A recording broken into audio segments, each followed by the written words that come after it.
Hello and welcome to Meghan and Harry Tales, the place where truth speaks louder than tabloid headlines. I'm your host, Adrian. And today, we're diving deep into one of the most misunderstood moments in Meghan Markle's royal journey, her abrupt departure from a marketplace in Fiji in October 2018. It's been more than 7 years since that fleeting moment caught the attention of the world, and yet speculation still swirls. Why did Meghan leave so soon? Was it health, safety, or something deeper? By the end of today's episode, you'll not only know the answer, but you'll see how a moment of care and caution was twisted into a tale of rejection and controversy.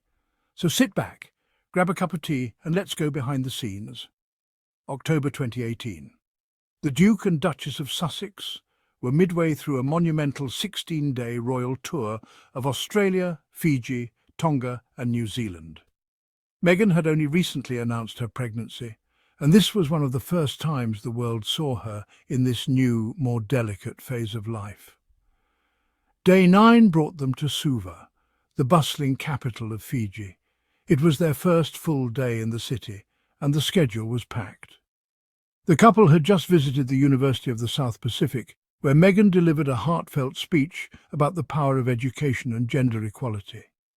They had also paid their respects at the Fiji War Memorial and launched the Queen's Commonwealth Canopy Project, a tribute to environmental sustainability. And then came the marketplace. The visit was meant to highlight a project close to Meghan's heart, Markets for Change, run by UN Women. This initiative supports women vendors in Fiji, helping them gain financial independence and access to safer working conditions.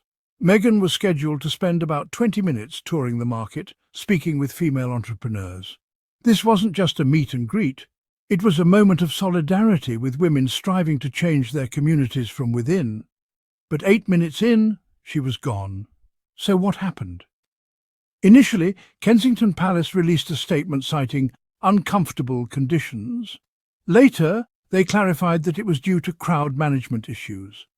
According to those on the ground, the marketplace was far more crowded than expected.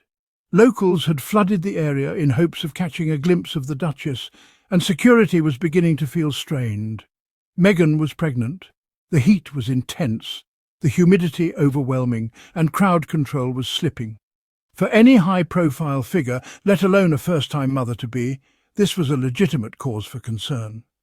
Footage from that day shows Meghan smiling, engaging briefly with vendors before whispering something to her aide.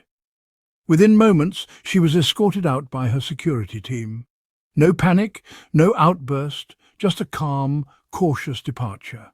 And yet, that's not how the story was told. Some members of the press, including the Mail on Sunday's royal editor, latched onto a different version of events. One anonymous reporter claimed Meghan turned and hissed at a staffer, that the staffer later cried in a car, that Meghan looked disengaged. And so the narrative was born, the diva Duchess, ungrateful, moody and furious. Except the palace never confirmed any of that. No official complaint, no verified footage, just whispers.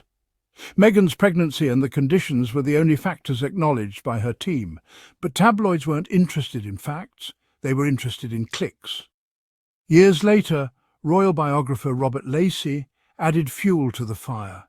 In his revised book, Battle of Brothers, he claimed Meghan left because of her past with UN Women. Back in 2015, Meghan had delivered a keynote at the UN Women's Conference in New York. As an actress on Suits, she hoped to be made a goodwill ambassador. Instead, she was given the title of advocate. Lacey's source claimed Meghan felt slighted by this, and that visiting the UN Women-sponsored market years later was a reminder of that perceived rejection. But this theory doesn't hold up. Why?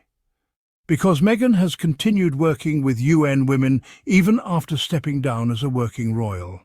She met with UN Women leaders later in the same Fiji tour, and in 2022 she spotlighted their work again through her Archetypes podcast and Archewell Foundation. So the idea that she would storm out over a years-old branding issue, it simply doesn't match her track record. Let's be honest, would the same story have been told if this were Kate Middleton? When the Duchess of Cambridge once skipped a scheduled engagement due to feeling unwell, it was widely accepted. her privacy respected, her health prioritised.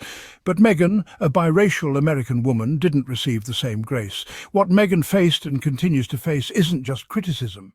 It's misogyny, the intersection of racism and misogyny, aimed specifically at black women. Her facial expressions were called cold. Her caution was painted as temperamental, and her exit was spun into scandal, all for prioritising health and safety. That day in Fiji also saw Meghan deliver her first speech as a royal.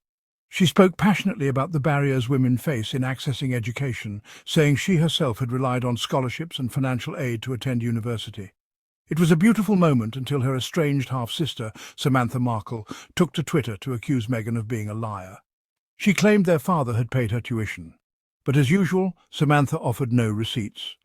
Meanwhile, Meghan's consistent advocacy for accessible education speaks volumes, from building schoolhouses in Rwanda with world vision to awarding scholarships through the Sussexes Foundation. And then there was the hat. Meghan wore a fascinator during a traditional Fijian ceremony, sparking outrage from those who felt it showed disrespect. But royal protocol isn't always aligned with local customs. Meghan was following the royal family's tradition of formal headwear at public engagements. Critics who were silent when other royals did the same were suddenly vocal now. Once again, Meghan was held to a separate standard. In the years since stepping back as senior royals, Meghan and Harry have only deepened their commitment to causes like gender equality, mental health and racial justice. Archewell supports initiatives that echo the goals of Markets for Change. They've partnered with community-led women's cooperatives and supported heat-resilient infrastructure in climate-vulnerable regions. Far from walking away from the work that day in Suva, Meghan has expanded it, giving it the global spotlight it deserves. So why did Meghan leave that market in Fiji? Because she was a pregnant woman in a poorly managed crowd in dangerous heat, with no guarantee of safety. Because her health and that of her unborn child mattered. And rather than force a smile or suffer through it, she made the right call. She walked away. That's not diva behaviour, that's leadership, that's knowing your worth, that's listening to your body, that's protecting your peace. The tabloids didn't want you to see that version of the story, but here at Meghan and Harry Tales, we do. Thank you so much for watching. If this episode helped you see the Fiji moment in a new light, please give it a thumbs up, subscribe, and share it with someone who still believes what the tabloids told them back in 2018. Remember, the truth isn't always loud. Sometimes it's quiet, measured, and walks out of the room to keep itself safe. I'm Adrian, and this is Meghan and Harry Tales. Until next time, stay kind, stay curious, and never settle for half the story.